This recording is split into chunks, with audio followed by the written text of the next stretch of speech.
Part 1-এ আমরা Alice in borderland season 3 এর প্রথম 3টে এপিসোড দেখেছিলাম। এই পার্টে আমরা শেষ 3টে এপিসোড দেখব। যারা এখনো পার্ট 1 দেখোনি তারা পার্ট 1টা আগে দেখে নিও। পার্ট 1-এর শেষে আমরা দেখেছিলাম উসাগি আর রিউজি রানিং ট্রেন গেম খেলছিল।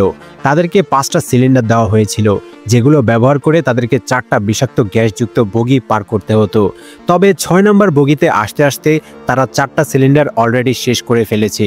তাদেরকে আরও 2টা বগি পার করতে হবে, আর সেই 2টা বগিতেই বিষাক্ত গ্যাস থাকবে, কিন্তু সিলিন্ডার আছে মাত্র একটা, মানে বাঁচার আর কোনোই উপায় নেই।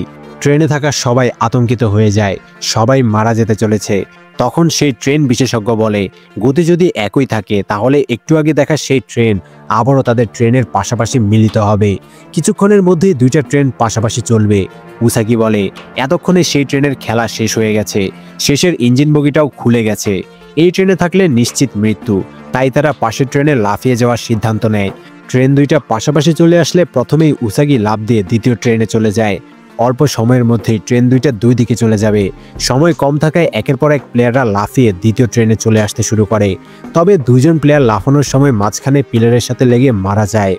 উসাগি তো চলে এসেছে, কিন্তু রিউজি অন্য ট্রেনে আটকা পড়ে যায়। লাস্ট মুহূর্তে রিউজি তার হাতের জোরে লাফ দিয়ে দ্বিতীয় ট্রেনে আসতে সফল হয়। তখনই তাদের পাশে তৃতীয় একটা ট্রেন আসে। সেই ট্রেনেও কিছু প্লেয়ার একই খেলা খেলছে। তখন উসাগি সেই ট্রেনে আরিসুকে দেখতে পায়। আরিসুও উসাগিকে দেখে। তারা একে অপরকে ধরার জন্য হাত বাড়ায়, তবে মাঝখানে একটা পিলার চলে আসায় তারা আর এক হতে পারে না। এর মাঝে ট্রেন 2টা আলাদা হয়ে যায়। টেটসু বলে, উসাগি তো অন্য একটা ছেলের সাথে ছিল। এরপর ততক্ষণে আরিসুদের ট্রেন এন্ডিং লাইনে চলে আসে। আরিসু দ্রুত ইঞ্জিন রুমে গিয়ে ব্রেক করার চেষ্টা করে, তবে সে ভুলে ব্রেক না ধরে এসকেলেটর বাড়িয়ে দেয়। এতে ট্রেনের গতি আরও বেড়ে যায়। এরপর ব্রেক চাপলেও ততক্ষণে গতি অনেক বেশি থাকায় ট্রেন এন্ডিং লাইনে গিয়ে ক্র্যাশ করে। এতে সবাই আহত হয়ে যায়, তবে আরিসু মারাত্মকভাবে আহত হয়। আরিসুর পেটে আঘাত লেগে প্রচুর রক্তক্ষরণ হতে থাকে। এভাবেই চললে আরিসু মারা যাবে, তাই অন্যরা মিলে সুই সুতার জোগাড় করে আনে, আর টেটসু আরিসুর কাটা জায়গা সেলাই করে দেয়। অন্যদিকে আরিসুকে দেখার পর উসাগি টেনশনে পড়ে যায়।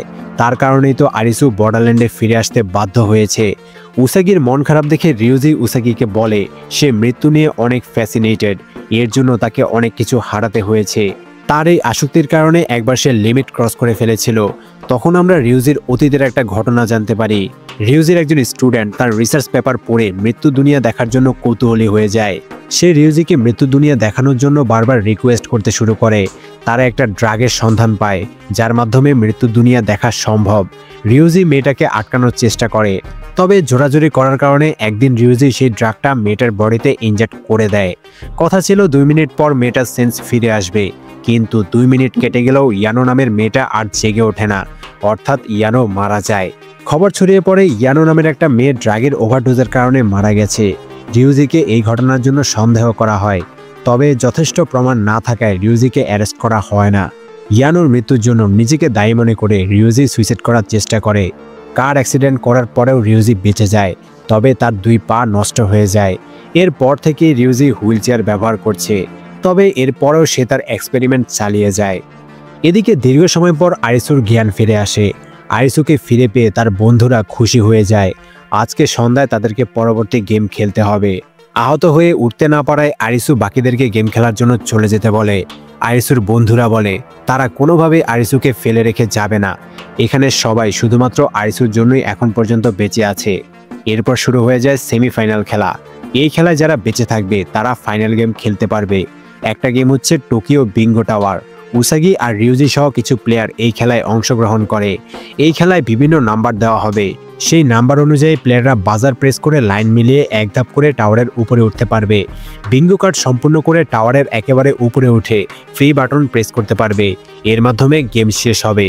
তবে ভয়ঙ্কর ব্যাপার হলো প্রতিবার টাওয়ারে থাকা বাটনগুলো প্রেস করার কারণে উপর থেকে লোহার বল ফেলা হবে। প্লেয়ারদেরকে লোহার বল থেকে নিজেদেরকে রক্ষা করতে হবে।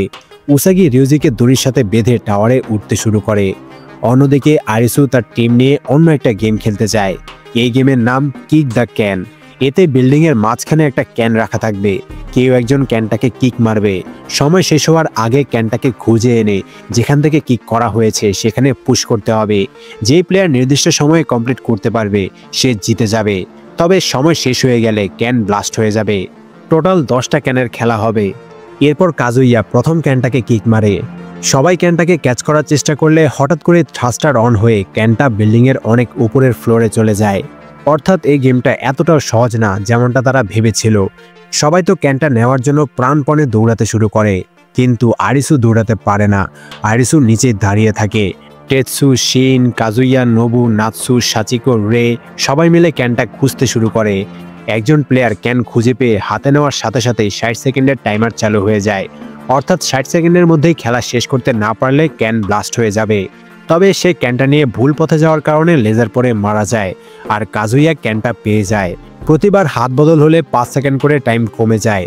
ক্যান নিয়ে যাওয়ার সময় অনেক কাড়াকাড়ি হয়। নিজেদের জীবন বাঁচানোর জন্য সবাই ক্যানটাকে ধরার চেষ্টা করে। শেষমেশ একটা প্লেয়ার ক্যানটা পেয়ে যায়, তবে গোলে পৌঁছানোর আগেই সময় শেষ হয়ে ক্যান ব্লাস্ট হয়ে যায় আর প্লেয়ারটা মারা যায়। এবার বাকি আছে 9টা ক্যান, অর্থাৎ যে কোনো 9 জন গেমে জিততে পারবে। আরিসু বলে তাদের টিমে প্লেয়ার আছে 8 জন, আর ক্যান বাকি আছে 9টা। একা খেললে গেমে জিতা যাবে না, তাই তারা গ্রুপ করে খেলবে আর একজন একজন করে গেম পার করবে। প্ল্যান করে তারা খেলা শুরু করে। ক্যান পেয়ে শিয়ন উপর থেকে আরিসুর দিকে ছুঁড়ে মারে, তবে অন্য একটা প্লেয়ার আরিসুকে ধাক্কা দিয়ে ক্যানটাকে ধরার চেষ্টা করে, তবে ক্যাচ ধরতে না পারায় নিচে পড়ে সাথে সাথে ক্যানটা ব্লাস্ট হয়ে যায়। এবার ক্যান আছে 8টা আর আরিসুর টিমে প্লেয়ার আছে 8 জন। এবার তারা সবাই একজোট হয়ে অন্য প্লেয়ারদেরকে আটকে নিজেরা জেতার চেষ্টা করে। অনেকক্ষণ এভাবে লড়াই চলে, আর এই সুযোগে তারা সাচিকোকে ক্যান দিয়ে দেয়। সাচিকো গোলে ক্যান পুশ করে গেমে জিতে যায়। সাচিকোকে অন্য একটা জায়গায় নিয়ে যাওয়া হয়। সেখান থেকে সাচিকো অন্যদেরকে গেম খেলতে দেখে। পরের ক্যানে কিক মারা হলে শিওন ক্যানটা খুঁজে পায়, তবে শেষ মুহূর্তে একটা প্লেয়ার শিওনের থেকে ক্যান কেড়ে নেওয়ার জন্য আক্রমণ করে। এভাবে কাড়াকাড়ি করতে গিয়ে সময় শেষ হয়ে যায়। তাদের সামনে ক্যান ব্লাস্ট হয়ে শিওন মারা যায়। সাচিকো দূর থেকে শিওনের এমন ভয়াবহ মৃত্যু হতে দেখে। নাৎসু, রে, নোবু, টেৎসু, আরিসু শিওনের মৃত্যুতে ভেঙে পড়ে। শুরু হয়ে যায় পরের রাউন্ড। এই রাউন্ডে অনেক কাড়াকাড়ির পর রে জিতে যায়। 6 নম্বর ক্যানে টেৎসু জিতে যায়। 7 নম্বর ক্যানে নোবু জিতে। 8 নম্বর ক্যান আনতে গিয়ে কয়েকজন প্লেয়ার নাৎসুকে ঘিরে ধরে। সময় শেষ হয়ে যাওয়ায় ক্যান ব্লাস্ট হয়ে যায়। এতে নাৎসুও মারা যায়। 9 নম্বর গেমে কাজুইয়া অন্য প্লেয়ারদেরকে আটকে রেখে আরিসুকে ক্যান দিয়ে দেয়। অনেকক্ষণ লড়াই করার কারণে আরিসু এখন হাঁটতেও পারছে না। কাজুইয়া সর্বশক্তি দিয়ে অন্য প্লেয়ারদেরকে আটকানোর চেষ্টা করে। শেষ মুহূর্তে আরিসু কোনো মতে গিয়ে ক্যানটাকে পুশ করে গেম শেষ করে। এবার বাকি আছে কাজুইয়া। ক্যান আছে আর মাত্র একটা। কাজুইয়া আরিসুকে বলে তাদের হিসাব এখন বরাবর। আরিসু তাকে জম্বি গেমে বাঁচিয়েছিল, বিনিময়ে সে এখন আরিসুকে বাঁচিয়েছে। কাজুইয়া বলে আরও একটা ক্যান বাকি আছে আর সে জিতবেই। 10 নম্বর ক্যানের খেলা শুরু হয়ে যায়। কাজুইয়ার বন্ধুরা দূর থেকে কাজুইয়ার জন্য চিয়ার করে। কাজুইয়া ক্যান নিয়ে এগিয়ে যাচ্ছিল, তখন অন্য সব প্লেয়াররা কাজুইয়ার উপর আক্রমণ করে। একজন কাজুইয়ার পায়ে গ্লাস ঢুকিয়ে দেয়। কাজুইয়া মারাত্মকভাবে আহত হয়ে যায়। আরিসু আর বাকিরা দূর থেকে কাজুইয়ার এমন অবস্থা দেখে ইমোশনাল হয়ে যায়। কাজুইয়া আবারও উঠে শেষবারের মতো জেতার চেষ্টা করে, কিন্তু এর মধ্যেই সময় শেষ হয়ে যায়। কাজুইয়া তার বন্ধুদের দিকে তাকিয়ে হাসি দেয়, আর সাথে সাথেই ক্যান ব্লাস্ট হয়ে কাজুইয়া মারা যায়। অন্যদিকে উসাগি আর রিউজি সহ কিছু প্লেয়ার এক এক করে বাজার প্রেস করে বিঙ্গো টাওয়ার কমপ্লিট করে। এখানে অনেক প্লেয়ার মারা যায়। এখানে ইন্টারেস্টিং তেমন কিছুই ঘটেনি। অনেক প্লেয়ার মারা যাওয়ার পর বিঙ্গো কমপ্লিট করে উসাগি টাওয়ারের উপরে পৌঁছে যায়। ফ্রি বাটন প্রেস করার মাধ্যমে উসাগি আর রিউজি গেম কমপ্লিট করে। এরপর আমরা দেখতে পাই রিউজি বান্দার সাথে দেখা করেছে। রিউজি বান্দাকে বলে সে কথা মতো উসাগি আর আরিসুকে এই পর্যন্ত নিয়ে এসেছে। বান্দা রিউজিকে বলে তারা ফাইনাল গেমে পৌঁছে গেছে, এবার তারা শেষ গেম খেলতে চলেছে। রিউজিকে নিশ্চিত করতে হবে আরিসু যেন বর্ডারল্যান্ডে থেকে যায়। রিউজি জিজ্ঞেস করে শুধুমাত্র আরিসুর জন্যই সে এত কিছু কেন করছে। বান্দা বলে শুধুমাত্র আরিসুর কারণেই তারা সব গেম শেষ করতে পেরেছিল, এই কারণেই সে বর্ডারল্যান্ডের সিটিজেন হতে পেরেছে। আরিসু বর্ডারল্যান্ডের সিটিজেন হওয়ার জন্য পারফেক্ট। রিউজি জিজ্ঞেস করে বান্দায় জোকার কিনা। এটা শুনে বান্দা হেসে দেয়। রিউজি বলে সে জানতে চায় কে এই মৃত্যুর দুনিয়াটাকে চালাচ্ছে। সেই সত্তার সাথে সে দেখা করতে চায়, তার ব্যাপারে সবকিছু জানতে চায়। বান্দা রিউজিকে একটা গান দিয়ে বলে রিউজির কাজ এখনো শেষ হয়নি, তাকে উসাগিকে মেরে ফেলতে হবে। উসাগি মারা গেলে আরিসুর বাস্তব জীবনে ফিরে যাওয়ার জন্য আর কোনো কারণ থাকবে না। আরিসু বর্ডারল্যান্ডের সিটিজেন হয়ে যাবে। উসাগিকে মারতে পারলে রিউজি মৃত্যুর দুনিয়া সম্পর্কে সবকিছু জানতে পারবে, যা সে কখনোই জানতে পারেনি। এরপর সে চাইলে এখানে সিটিজেন হতে পারবে অথবা বাস্তব দুনিয়াতেও ফিরে যেতে পারবে। রিউজি গানটা নিজের কাছেই রেখে দেয়। এরপর ইয়াবা বান্দাকে জিজ্ঞেস করে সে এসব কেন করছে। বান্দা বলে বুদ্ধিমান খেলোয়াড় তাদের সাথে থাকলেই গেমের মজা আরও বেড়ে যাবে। এরপর আরিসু তার বেঁচে যাওয়া টিম নিয়ে ফাইনাল গেম খেলতে চলে যায়। তারা শহরে থাকা একটা সিঁড়ি দিয়ে উপরে উঠে শিবুইয়া শহরে পৌঁছে যায়। সেখানে অনেক মানুষের ভিড়ে আরিসু নিজেকেও দেখতে পায়, এভাবে অন্যরাও নিজেদেরকে দেখতে পায়। তখন তারা বুঝতে পারে স্ক্রিনে এই ভিডিওগুলো চলছে। আরেকটা দরজা দিয়ে তারা অন্য একটা জায়গায় চলে যায়, সেখানেও তারা নিজেদেরকে স্ক্রিনে দেখতে পায়। কিন্তু অবাক করার বিষয় হচ্ছে স্ক্রিনে প্লেয়াররা তাদের একটা ভবিষ্যৎও দেখতে পায়। যেমন আরিসু দেখতে পায় সে তার বেবিকে কোলে নিয়ে আদর করছে, যেটা তার ভবিষ্যৎ। তখনই একই স্ক্রিনের সামনে উসাগি এসে দাঁড়ায়। যেহেতু তারা ফাইনাল গেম খেলছে তাই তারা একই জায়গায় এসেছে। ফাইনালি আরিসু আর উসাগির রিউনিয়ন হয়। তারা একে অপরকে জড়িয়ে ধরে আসল দুনিয়াতে ফিরে আসার প্রতিজ্ঞা করে। তখন রিউজিও সেই জায়গায় আসে। রিউজিকে দেখে আরিসু রেগে যায়। রিউজির কারণেই উসাগি বাস্তব দুনিয়ায় হাসপাতালে আছে। তখন উসাগি বলে সে রিউজির জন্যই এখনও বেঁচে আছে, রিউজির কারণে তাদের আবারও দেখা হয়েছে। উসাগির এই কথার কোনো মানে আমি খুঁজে পাইনি। শুধুমাত্র রিউজির কারণেই আরিসুকে মৃত্যুর খেলায় ফিরে আসতে হয়েছে। সে নিজেও বিপদে পড়েছে, তারপরও সে রিউজিকে ডিফেন্ড করছে। যাই হোক, এরপর গেম শুরু করা হয়। একটা রুমে আসার পর দরজা বন্ধ করে দেওয়া হয়। জানানো হয় এখানে মোট 10 জন প্লেয়ার আছে, কিন্তু তারা তো এখানে 9 জন আছে। আরিসু ব্যাপারটা বুঝতে পারে। আরিসু বলে 10 নম্বর প্লেয়ার উসাগির গর্ভে আছে। উসাগি তখন জানতে পারে সে প্রেগন্যান্ট। সবাইকে একটা করে রিস্টব্যান্ড আর কলার দেওয়া হয়। ভিভির জন্য শুধু একটা ব্যান্ড দেওয়া হয়। গেমের নাম পসিবল ফিউচার্স। 25 রুমের একটা বিল্ডিংয়ে এই গেম খেলা হবে। তারা এখন বিল্ডিংয়ের মাঝখানে আছে। এখান থেকে তাদেরকে 4টা ডাইস ফেলতে হবে। 4টা ডাইসের নাম্বার অনুযায়ী চারদিকে 4টা দরজা খোলা হবে। যেই দরজার নাম্বার যত হবে সেই দরজা দিয়ে ততজন প্লেয়ার পরের রুমে প্রবেশ করতে পারবে। যদি প্লেয়ারের সংখ্যা ডাইসের টোটাল নাম্বারের চেয়ে বেশি হয় তাহলে বাড়তি প্লেয়ারদেরকে আগের রুমে থেকে যেতে হবে। আটকে থাকা প্লেয়ারদেরকে উদ্ধার করতে হলে রুমের দুই দিকে 2 জন প্লেয়ারকে অবস্থান করতে হবে। কেউ যদি ফেলে আসা রুমে আবারও ফিরে যেতে চায় তাহলে কমপক্ষে 1 রাউন্ড অপেক্ষা করতে হবে। প্রতিবার রুমের দরজা ওপেন করার জন্য প্লেয়ারদেরকে নিজেদের রিস্টব্যান্ড ব্যবহার করতে হবে। রিস্টব্যান্ডে থাকবে 15 পয়েন্ট। এভাবেই তাদেরকে এক্সিট খুঁজে বের করতে হবে। তবে এর আগে যদি কারো রিস্টব্যান্ডের 15 পয়েন্ট শেষ হয়ে যায় তাহলে তার গলায় থাকা কলার ব্লাস্ট হয়ে সে মারা যাবে। চারপাশের দেয়ালে তাদেরকে নিজেদের জীবনে 4 রকমের ফিউচার দেখানো হবে। প্লেয়াররা যে দেয়ালের দরজা চুজ করবে বাস্তবেও তাদের ফিউচার ঠিক তেমনই হবে। খেলা শুরু করার আগে আরিসু অচেনা 2 জন প্লেয়ারের পরিচয় জেনে নেয়। একজন হচ্ছে ইৎসুকে, অন্যজন ইৎসুকের বোন ইউনা। এরপর 3 মিনিটের সময় দিয়ে 4টা ডাইস ফেলতে বলা হয়। ডাইসগুলোর কালার আর দরজাগুলোর কালার এক। টেটসু এসে ডাইস ফেলে। এতে D3 দরজায় সংখ্যা হয় 5, C4-এ হয় 4, B3-তে হয় 1 আর C2 দরজায় হয় 7। এরপর প্রত্যেকটা দরজায় প্লেয়ারদেরকে আসন্ন ভবিষ্যৎ দেখানো হয়। 4 দরজায় 4 রকমের ভবিষ্যৎ দেখানো হয়। কোনো দরজায় তারা অনেক খুশি, আবার কোনো দরজায় তাদের জীবন ব্যর্থতায় ভরপুর। নীল দরজায় প্রায় সবার ভবিষ্যৎ ভালো, কিন্তু নাম্বার অনুযায়ী এই দরজা দিয়ে 7 জন পরের রুমে যেতে পারবে। আরিসু প্ল্যান করে রে, ইৎসুকে আর ইউনাকে D3-তে যেতে বলে, আর তারা 6 জন C2-তে যাবে। এরপর D2 রুমে তাদের আবারও দেখা হবে। দরজা খোলার জন্য যে কোনো একজনকে 1 পয়েন্ট মাইনাস করতে হবে। প্রথমে আরিসু তার ব্যান্ড ব্যবহার করে, এরপর C2-তে 1 পয়েন্ট মাইনাস করা হয়। এবার উসাগি তার ব্যান্ড থেকে 1 পয়েন্ট মাইনাস করে। তারা বুঝতে পারে প্রত্যেকটা রুমেই 1, 2, 3, 4 অথবা এর বেশি পয়েন্টও মাইনাস হতে পারে। কারো পয়েন্ট শেষ হয়ে গেলে সে মারা যাবে, তাই তাদেরকে গ্রুপ করে খেলতে হবে। এইভাবেই খেলা কন্টিনিউয়াসলি চলতেই থাকে। আরিসু সবকিছু প্ল্যান মতো করলেও স্ক্রিনে ভবিষ্যৎ দেখে টেটসু প্ল্যানের বাইরে তার ভালো ভবিষ্যতের দিকে চলে যায়। রিউজিও তার ভালো ভবিষ্যৎ চুজ করার জন্য তার সাথে থাকা প্লেয়ারদেরকে ম্যানিপুলেট করে। রিউজি বলে তারা আরিসুর কথা না শুনে নিজেদের বুদ্ধি দিয়ে খেলবে। এভাবেই খেলতে থাকায় এক পর্যায়ে তারা এলোমেলো হয়ে যায়। এখানে আমরা সব প্লেয়ারদের ভবিষ্যৎ এবং অতীতের ব্যাপারে জানতে পারি। খেলতে খেলতে টেটসু সম্পূর্ণ আলাদা হয়ে যায়। এইভাবেই মোহে পড়ে টেটসু A3 রুমে চলে যায়। টেটসুর কাছে আছে 8 পয়েন্ট। এই রুমের মাইনাস নাম্বারও 8 পয়েন্ট। মাইনাস হয়ে টেটসুর পয়েন্ট 0 হয়ে যায়। তার খেলা এখানেই শেষ হয়ে যায়। কলার ব্লাস্ট হয়ে টেটসু মারা যায়। অন্যান্য কর্নারের রুমগুলো ইতিমধ্যে দেখা শেষ হয়ে গেছে।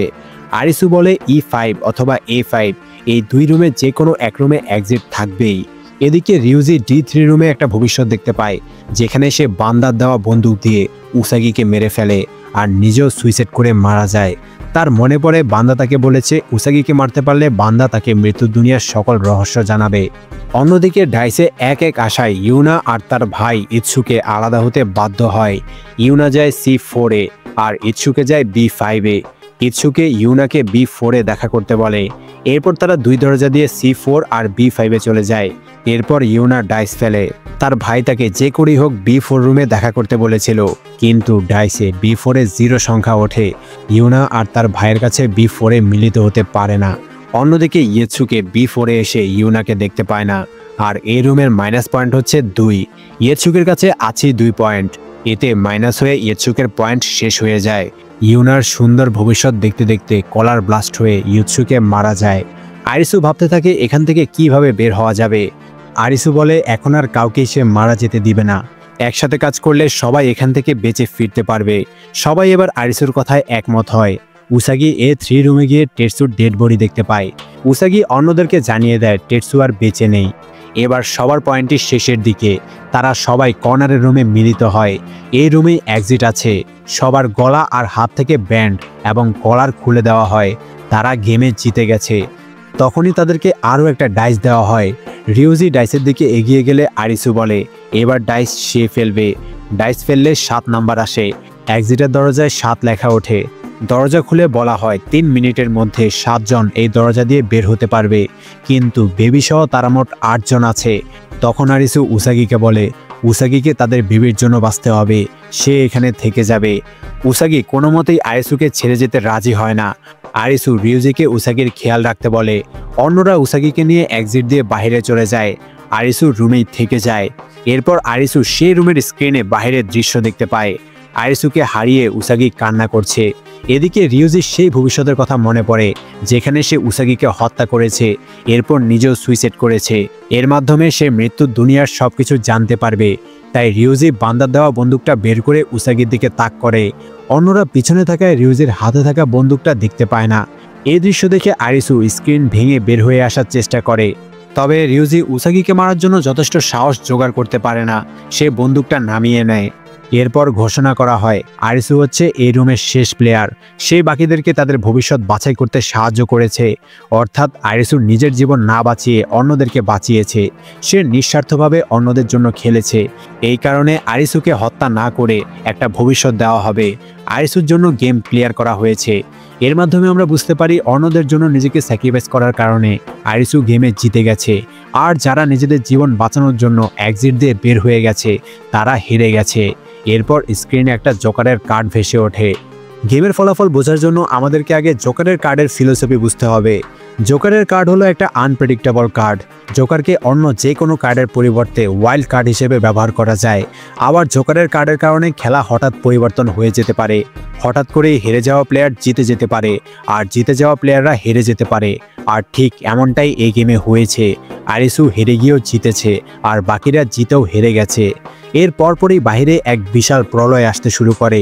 পুরো বর্ডারল্যান্ড ভেঙে ঘুরিয়ে পড়তে থাকে। ভয়ঙ্কর বন্যা শুরু হয়ে যায়। এটাই যেন মহাপ্রলয়, যাতে বাইরে থাকা সবাই মারা যাবে। আরিসু ফ্লোর থেকে একটা স্ক্রিন তুলে বাইরে বের হওয়ার দরজায় আঘাত করতে শুরু করে। তবে তাতে কাজের কাজ কিছুই হয় না। তখন আবারও সব স্ক্রিন হোয়াইট হয়ে যায়, আর বান্দা আরিসুর সামনে আসে। বান্দা বলে আরিসু অনেক ভালোভাবে গেম শেষ করেছে, তাই আরিসুকে বর্ডারল্যান্ডের সিটিজেন হওয়ার সুযোগ দেওয়া হচ্ছে। আরিসু বলে সে মরে গেলেও এখানে সিটিজেন হবে না।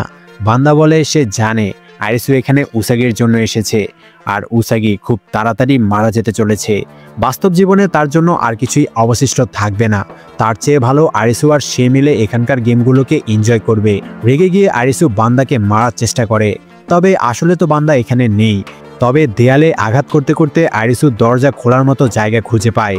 অনেক কষ্টে দরজা খুলে আরিসু বাইরে বের হয়ে আসে। সে এসে অন্যদেরকে উদ্ধার করে। তবে উসাগি আর রিউজি ততক্ষণে পানির স্রোতের সাথে ভেসে যায়। উসাগিকে বাঁচানোর জন্য আরিসু পানিতে ঝাঁপিয়ে পড়ে। অন্যরা খোলা দরজা দিয়ে ভিতরে ঢুকে যায়। স্রোত অনেক বেশি থাকায় আরিসু উসাগিকে ধরতে পারে না। এরপর আমরা বাস্তব দুনিয়াতে অ্যান আর আরিসুকে দেখতে পাই। অ্যান তো আরিসুকে ড্রাগ দিয়েছিল। এরপর আরিসুর হার্ট বন্ধ হয়ে আরিসু বর্ডারল্যান্ডে চলে গেছে। গেমের দুনিয়ায় অনেক সময় চলে গেলেও বাস্তব দুনিয়ায় এই ঘটনার মাত্র 1 মিনিট 16 সেকেন্ড হয়েছে। আর 44 সেকেন্ডের মধ্যেই আরিসুকে ফিরে আসতে হবে, নয়তো বাস্তব দুনিয়াতে আরিসু মারা যাবে। তখনই বান্দা বাস্তব দুনিয়াতে এসে আরিসুকে মারার জন্য মুখ চেপে ধরে। মারা গেলে তো আরিসুকে বর্ডারল্যান্ডে পার্মানেন্টলি থাকতে হবে, আর এটাই তো সে চাইছে। কিন্তু এই ক্ষুদ্র সময়ে অ্যান কোনোভাবে বান্দাকে দেখে ফেলে। অ্যান তাকে দেখতে পারছে, এটা দেখে তো বান্দা অবাক হয়ে যায়। আরিসুকে বাঁচানোর জন্য অ্যান বান্দাকে আটকানোর জন্য এগিয়ে আসে। এতে বান্দার হাত থেকে আরিসু বেঁচে যায়। অ্যান আরিসুর কাছে গিয়ে বলে তাকে যে করেই হোক উসাগিকে ফিরিয়ে আনতে হবে। এদিকে গেমের দুনিয়ায় ডুবতে ডুবতে আবারও আরিসুর জ্ঞান ফিরে আসে। সে কোনো মতে পারে উঠে আসে। তখন বান্দা আরিসুর দিকে বন্দুক তাক করে জিজ্ঞেস করে সে বর্ডারল্যান্ডে থাকবে নাকি থাকবে না। আরিসু বলে তাকে হাজারবার জিজ্ঞেস করলেও তার উত্তরটা একই থাকবে। উত্তর শুনে বান্দা আরিসুকে গুলি করতে যাবে, তখনই উপর থেকে লেজার পড়ে বান্দা মারা যায়। অন্য একজন লোক এসে বলে তার চিনতে ভুল হয়েছে, বান্দা এই কাজের জন্য রেডি ছিল না। সেই লোকটা আসার পর প্রলয় থেমে যায়, পানির স্রোত স্থির হয়ে যায়। আরিসু বলে তাহলে তুমি আসলে জোকার। লোকটা বলে জোকার আসলে কে হতে পারে, এটাই তো আসল প্রশ্ন। আমরা এখানে পুরোপুরিভাবে ক্লিয়ার হই না এই লোকটাই জোকার কিনা। হয়তো এই পুরো বর্ডারল্যান্ড জোকারে চালাচ্ছে। জোকার আরিসুকে একটা শেষ গেম খেলার অফার দেয়। 52টা কার্ডের মধ্যে 2টা কার্ড সামনে রেখে আরিসুকে যে কোনো একটা কার্ড বেছে নিতে বলা হয়। বেছে নেওয়া কার্ড আরিসুর ভাগ্য নির্ধারণ করবে। যদি আরিসুর বাছাই করা কার্ড জোকার হয় তাহলে জোকার জিতে যাবে। এতে আরিসুর ভাগ্য জোকারের হাতে চলে যাবে। সে আরিসুর জন্য যা নির্ধারণ করবে সেটাই আরিসুকে মেনে নিতে হবে। অনেক ভেবেচিন্তে আরিসু একটা কার্ড বাছাই করে নেয়। কার্ডটা হয় জোকারের কার্ড। জোকার বলে এখন আরিসুর ভাগ্য তার হাতে। আরিসু বলে এটা বলা কঠিন কিছু না যে টেবিলে থাকা 2টা কার্ডই জোকারের কার্ড। দ্বিতীয় কার্ড শো করলে দেখা যায় আসলেই সেটা জোকারের কার্ড। জোকার অবাক হয়ে বলে এটা একটা দুর্লভ ঘটনা। আরিসু বলে এটা কোনো কোইন্সিডেন্স না, বরং জোকার চিটিং করেছে। জোকার হাতে থাকা কার্ডগুলো দেখিয়ে বলে কার্ডের প্রত্যেকটা ডেকে 52টা করে কার্ড থাকে। এই 52টা কার্ডের সংখ্যাগুলো যোগ করলে টোটাল হয় 366। একটা জোকার কার্ড অ্যাড করলে হয় 365, আর বাস্তব দুনিয়ায় 365 দিনে 1 বছর হয়। যদি আরও একটা জোকার কার্ড অ্যাড করা হয় তাহলে হয় 366, যা লিপ ইয়ারের দিনের সংখ্যা। অর্থাৎ বাস্তব দুনিয়ার সময় রেখাতে 2টা জোকার কার্ডই গুরুত্বপূর্ণ ভূমিকা রাখে। এই 2টা জোকার কার্ড অন্যান্য কার্ডের মাঝে এবং বাস্তব দুনিয়ার সময়ের মাঝে লুকিয়ে থাকে। এভাবে জোকার জীবন ও মৃত্যুর মাঝখানে থেকে শূন্যস্থান পূরণ করে। আরিসু জিজ্ঞেস করে তাহলে সেই কি জোকার? আমরা যাকে এতক্ষণ জোকার ভাবছি সে বলে জোকার আসলে কোনো মানুষ না, না এর কোনো আকার বা রূপ আছে যা এই দুনিয়াটাকে চালাচ্ছে বা দেখছে। জোকার শুধুই একটা কার্ড। এরপর জোকার বলে আরিসু একজন অসাধারণ বুদ্ধিসম্পন্ন খেলোয়াড়। এটা হয়তো কোনো কোইন্সিডেন্স না যে আরিসুর ভাগ্যে 2টা জোকার কার্ড এসেছে, তবে আরিসুর ভাগ্য এখন শুধুই জোকারের হাতে। তবে এমন একটা আশ্চর্যজনক ঘটনার সম্মানার্থে জোকার আরিসুকে তার ভাগ্য বাছাই করার একটা সুযোগ দেয়। একপাশে একটা ঘূর্ণিপাক দেখিয়ে বলে এটা হচ্ছে মৃত্যুকূপ। ঘূর্ণিপাক আরিসুকে টেনে নিয়ে যাবে, এতে আরিসু মারা যাবে। আর অন্যদিকে পানির স্রোত হচ্ছে জীবন। যদি জীবন বেছে নেয় তাহলে অনেক কষ্ট সহ্য করতে হবে। ধাপে ধাপে অনেক বিপদ এসে জীবনকে জর্জরিত করে ফেলবে, কিন্তু মৃত্যুর মাধ্যমে সকল কষ্ট শেষ হয়ে যাবে। জোকার আরিসুকে জিজ্ঞেস করে আরিসু এখন কোন পথ বাছাই করতে চায়, কষ্টে ভরা জীবন নাকি চিরকালের মতো কষ্ট দূর করে দেওয়ার মতো মৃত্যু। জোকার আরও বলে এই জায়গাটা জীবন ও মৃত্যুর মাঝখানের জগৎ। যদিও আরিসু আজকে জীবনকে বেছে নেয়, তবে কিছু বছরের মধ্যেই স্বাভাবিকভাবেই আরিসুকে মারা যেতে হবে। তখন আরিসু আবারও এমনই একটা সিচুয়েশনে ফিরে আসবে, কারণ মৃত্যুই হচ্ছে আসল সত্য। তারপরও কি আরিসু জীবনকে বাছাই করে বাস্তব দুনিয়াতে ফিরে যেতে চায়? আর ফিরে যাওয়ার পর হয়তোবা তার কাছের মানুষ মানে উসাগি আর বেবি বাস্তব দুনিয়াতে নাও থাকতে পারে। মৃত্যুর দুনিয়ায় সবচেয়ে সহজ পথ, যেখানে কোনো দুঃখ কষ্ট নেই। আরিসু বলে এরই সাথে সেখানে কোনো খুশিও নেই। আরিসু জোকারকে জিজ্ঞেস করে সে এখানে কি করছে। জোকার বলে সে শুধুই একজন ওয়াচম্যান। তার কাজ হচ্ছে জীবন আর মৃত্যুর মধ্যবর্তী এই জায়গাটা টেক কেয়ার করা। বলতে গেলে সে মৃত্যুর গেটের প্রহরী। এই কাজের বিনিময়ে সে মৃত্যু থেকে বেঁচে আছে।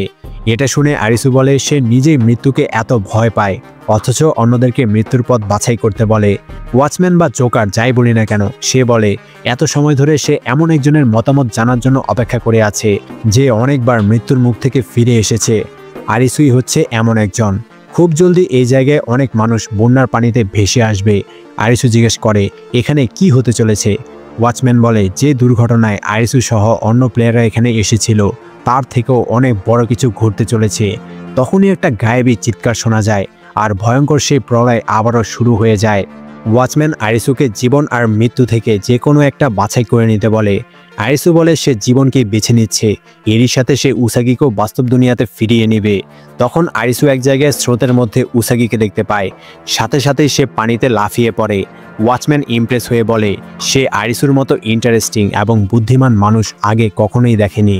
আরিসু উসাগিকে ধরার জন্য এগিয়ে যেতে থাকে, কিন্তু রিউজি উসাগিকে টেনে একসাথে মারা যাওয়ার জন্য ঘূর্ণিপাকের দিকে নিয়ে যায়। রিউজি বলে তারা একসাথে মৃত্যুর দুনিয়ায় যাবে। তখনই হঠাৎ রিউজির সেই মেয়েটার কথা মনে পড়ে যায়, যেই মেয়েটা শুধুমাত্র তার কারণেই মারা গিয়েছিল। আরিসু আর উসাগির একে অপরের জন্য টান দেখে রিউজির মন গলে যায়, তাই শেষ মুহূর্তে তার সর্বশক্তি দিয়ে উসাগিকে পাড়ের দিকে নিয়ে আসে। আরিসু ফাইনালি উসাগির কাছে আসতে পারে। রিউজি উসাগিকে আরিসুর হাতে তুলে দেয়। এরপর একসাথে বেঁচে থাকতে বলে রিউজি নিজে মৃত্যুর কুয়ার দিকে চলে যায়। অতপর রিউজি মারা যায়। আরিসু আর উসাগি পাড়ে উঠে আসে। তখন উসাগি তার বাবাকে নিয়ে দেখা সেই স্বপ্নটা আবারও দেখে। আগের স্বপ্নগুলোতে সে তার বাবার কাছে না যেতে পারলো, এবার সে তার বাবাকে জড়িয়ে ধরে। তার বাবা বলে সে তার জীবন আনন্দে কাটিয়েছে, তাই সে চায় উসাগি যেন তার জীবন আনন্দে কাটায়। এরপর উসাগি আর আরিসু ওয়াচম্যানের দেখানো জীবনের পথে চলে যায়। তখনই বাস্তব দুনিয়ায় আরিসুর জ্ঞান ফিরে আসে।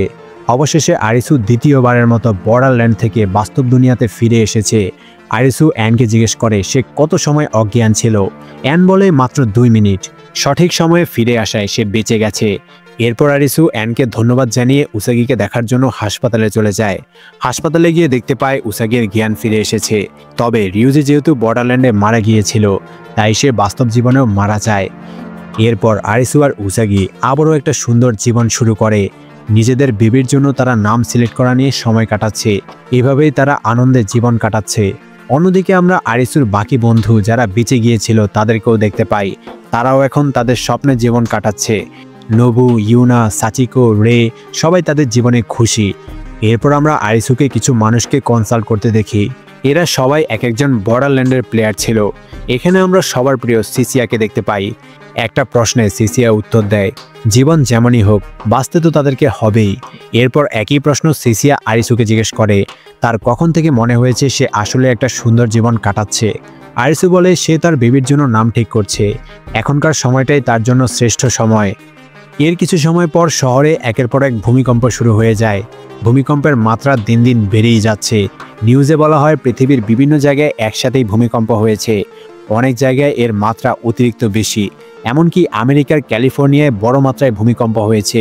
এক্সপার্টদের ধারণা পৃথিবীর ভূগর্ভে থাকা টেকটনিক প্লেটের মুভমেন্টের কারণে এমনটা হচ্ছে। এতে পরিবেশেও অনেক পরিবর্তন আসছে। বিজ্ঞানীদের মতে পুরো বিশ্বে ভয়ানক দুর্যোগ হওয়ার সম্ভাবনা আছে। এরপর আমেরিকার একটা রেস্টুরেন্টে অ্যালাইস নামের একটা ওয়েটারকে দেখানো হয়, তবে মেয়েটার ফেস রিভিল করা হয় না। এর মাধ্যমেই হয়তোবা অ্যালাইস ইন বর্ডারল্যান্ডের ইউএস ভার্সনের হিন্ট দেওয়া হয়েছে, যেমনটা স্কুইড গেমের শেষে করা হয়েছিল। আর ভূমিকম্পের মাত্রা বেড়ে যাওয়ার সাথে আমরা আরিসুকে বলা ওয়াচম্যানের কথাগুলো মেলাতে পারি। ওয়াচম্যান বলেছিল আগেরবারের চাইতেও বড় কিছু ঘটতে চলেছে। আমরা ধরে নিতে পারি শহরে উল্কাপিণ্ড পড়ার চাইতেও বড় ঘটনা, মানে পুরো বিশ্বজুড়ে প্রবল ভূমিকম্পের কথাই ওয়াচম্যান বলেছিল। তো এখানেই অ্যালাইস ইন বর্ডারল্যান্ড সিজন 3 শেষ হয়। সো কেমন লাগলো অ্যালাইস ইন বর্ডারল্যান্ড সিজন 3 এবং আমার এক্সপ্লেন কেমন লাগলো অবশ্যই কমেন্টে জানাবে। এক্সপ্লেন ভালো লাগলে লাইক, কমেন্ট অ্যান্ড শেয়ার করে দিবে। আর এরকম আরও এক্সপ্লেন পেতে অবশ্যই সাবস্ক্রাইব করে বেল আইকন বাজিয়ে দিবে। Bye bye.